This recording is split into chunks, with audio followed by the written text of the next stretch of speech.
Oui, excusez-moi, je voulais juste faire mon deuxième épisode de podcast. Ça vous dérange pas?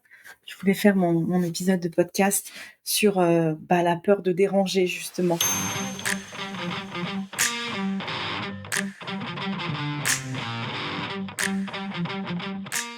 Bienvenue dans ce deuxième épisode de la série de l'été sur les grandes peurs des entrepreneurs. Et aujourd'hui, on va donc parler d'une peur qui est peut-être moins connue que le syndrome de l'imposteur, comme on a parlé dans l'épisode 1, qui est la peur de déranger. Tu veux te rendre utile, tu es à l'écoute, tu es bienveillante, bienveillant, tu es doux, douce, et tu as sûrement déjà pensé je vais pas envoyer ce mail parce que là, je vais déranger, puis je l'ai déjà relancé, je pense que je vais pas le gêner là. Ouais, je vais pas insister, hein, vraiment, je pense qu'il a déjà plein de choses à faire, je vais pas insister. Ou encore, je poste beaucoup trop en ce moment sur les réseaux, je pense que je vais saouler les gens. Ou même encore pire, tu ne vas pas parler aux gens, tu ne publies rien et tu te dis: «C'est mieux comme ça».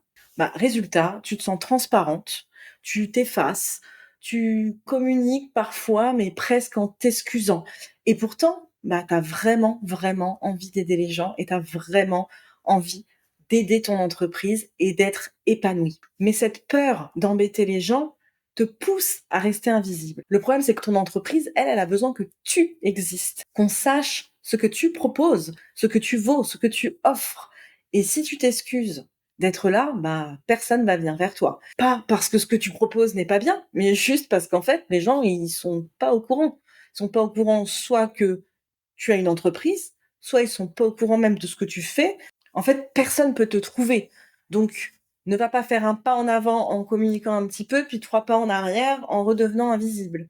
Ou un pas en avant en faisant une relance, et s'il te répond pas, 6 pas en arrière parce que stop, c'est terminé. Juste des fois, soit le message passe à l'oubli, ou soit il y a un truc aussi que je dis souvent à mes clientes, soit la personne en face n'ose pas non plus te déranger. Et je te jure que pose la question et tu verras qu'il y en a beaucoup, c'était «Ah non, mais en fait, je voulais pas vous déranger, c'est pour ça que je vous ai pas relancé». Donc n'hésite pas à aller voir les conversations. Au pire, il se passe quoi? On te laisse en vue, on te dit non, on t voilà. Mais encore une fois, ça rejoint le premier épisode, c'est pas toi qu'on refuse, c'est ton offre, ce que tu proposes, parce que c'est pas le bon moment, parce que c'est pas la bonne personne, parce que c'est trop flou pour cette personne. Donc le problème, il est pas dans le fait que tu déranges. Donc à cause de cette peur, tu vas avoir une ou un client qui va être super intéressé, mais toi tu vas pas aller le revoir. Donc crois-moi que un concurrent va pas se gêner pour aller le voir, même si on est beaucoup à avoir cette peur de déranger, hein, quand même. Tu vas pas jamais parler de tes offres. Et il y a aussi un truc, quand tu communiques, tu refuses de reparler de la même chose parce que tu te dis non mais ça j'en ai déjà parlé.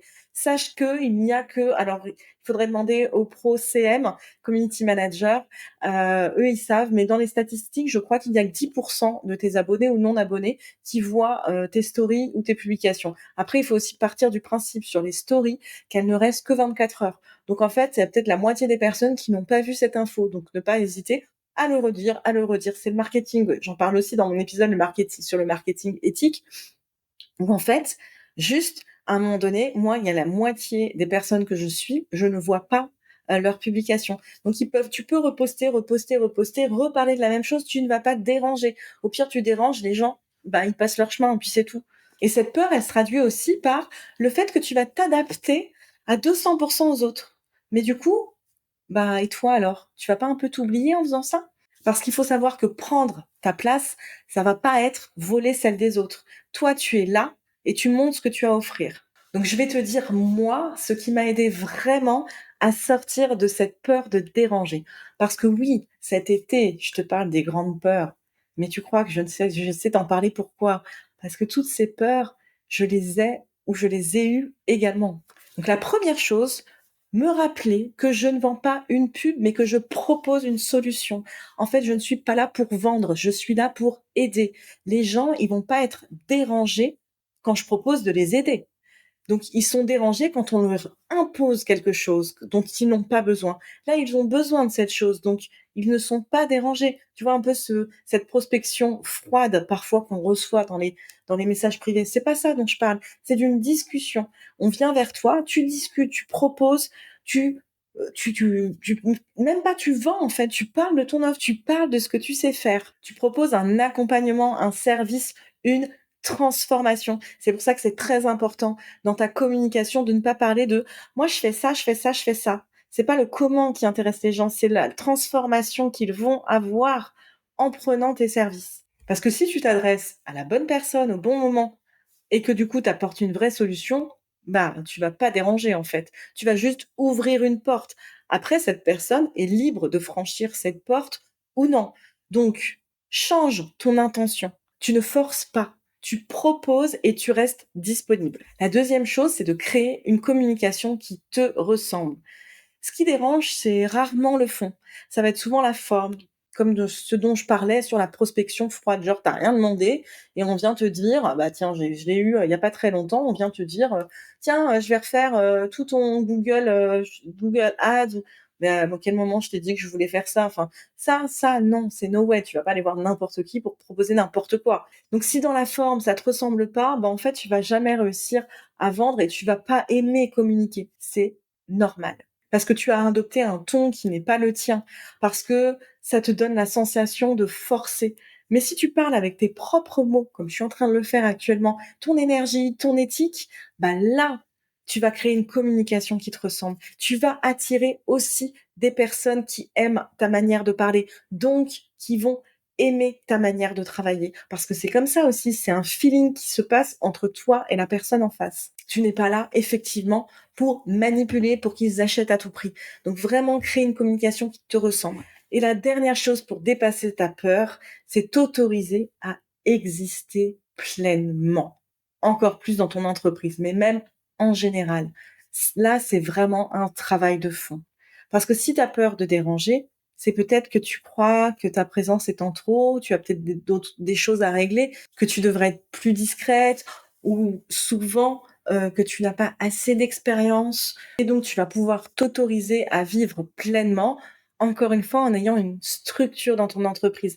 Savoir vraiment ce que tu veux offrir, ce qui te ressemble et ce qui va te faire kiffer. Parce que si tu fais une offre qui te fait pas kiffer, tu vas pas savoir communiquer, tu vas pas vouloir communiquer, donc tu ne vas pas exister, donc tu vas rester invisible, donc tu vas avoir peur de déranger. Tu vois un peu? Donc là, tu vas vraiment poser les limites, tu vas poser ton cadre et être entouré de personnes qui comprennent ta façon d'entreprendre. Et encore une fois, c'est exactement ce que je propose dans la mission des entrepreneurs à poil. C'est avoir une communication qui te ressemble, avoir une stratégie qui te ressemble. Être stratège ne signifie pas ne pas être authentique. En fait, c'est juste poser un cadre pour que toi, tu ne partes pas dans tous les sens ou dans aucun sens et que du coup, tu sois invisible. Dans cette mission, moi, je vais te permettre de reprendre ta place, d'arrêter de t'excuser d'être là. On va construire ensemble une vraie stratégie, une structure qui va être rassurante parce que tu vas pouvoir enfin savoir où tu vas et comment tu vas parler. Un vrai focus sur le message que tu as envie de transmettre, sur ton positionnement et sur ton énergie. Non, tu ne déranges pas. Tu proposes un chemin pour aider et ça, c'est hyper précieux. Donc, si tu as envie d'oser, d'être pleinement toi, cette mission est faite pour toi. Est-ce que c'est un super message marketing?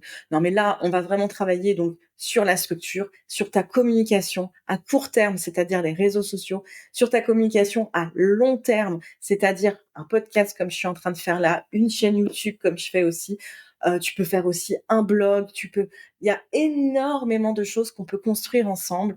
Et surtout, encore une fois, tu n'avances pas seul, tu as toute une communauté qui va être là avec toi en cas de doute et aussi en cas de réussite. Parce que j'ai remarqué quelque chose, c'est que vous ne vous félicitez pas assez. En fait, vous êtes là en train de vous flageller, mais quand il s'agit de vous féliciter, là, il y a beaucoup moins de personnes. Mais heureusement, dans cette communauté, on est là pour arranger les choses et on célèbre aussi. Donc, n'hésite pas à me dire en commentaire si toi aussi, parfois, t'as pas lancé une offre ou t'es pas allé parler à quelqu'un par peur de déranger. Et bien sûr, si l'épisode t'a plu, n'hésite pas à commenter, à liker et à partager vers l'infini et au-delà. Ciao, ciao!